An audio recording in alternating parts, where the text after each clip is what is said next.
செந்தில் பாலாஜி மேல புகார் இருக்கும்னா அவர் சாதாரணமானவர் அல்ல. இது என்ன பிரமாதம்? இது விட பெசலைட் ஒண்ணு இருக்கு.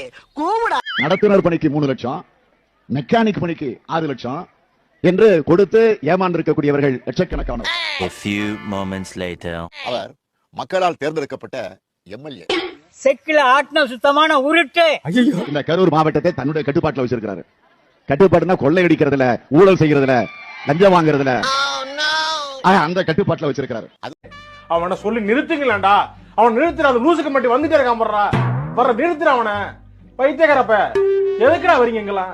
அதுவும் 5 முறை எம்எல்ஏவா இருக்கிறாரு. 2வது முறையா மினிஸ்டரா இருக்காரு. நல்லா இருக்க மாட்டா தம்பி, நல்லாவே இருக்க மாட்டேன். யாரை முதலமைச்சராக தேர்ந்தெடுக்கிறான்னு சொல்றப்ப அந்த பட்டியலில் இவர் இருந்தாருங்க. இவர் கெட்ட கேடு செந்தில் பாலாஜி பேர் இருந்துச்சுங்க. இதான் வேடிக்கை. நீ ஊர்ட்டமா உன் நல்ல மனசுக்கு நீ தான் ஜெயிப்ப. அப்படிப்பட்டவர் ஏதோ தீவிரவாதியை போல அடைச்சு வச்சு விசாரிக்க என்ன அவசியம் இருக்கு? ஆனால் திடீர்னு அமைச்சர் பதவியிலிருந்து எடுத்தாங்க. ஏன் எடுத்தாங்கன்னா அடிச்ச கொள்ளையா முறையா போயஸ் தோட்டத்தில் கொண்டு போய் செலுத்தல. அதனால அந்த பதவியை இப்ப தூக்கி இருக்காங்க. யார் சாமி இவன்? எங்க இருந்து வந்திருக்கான்?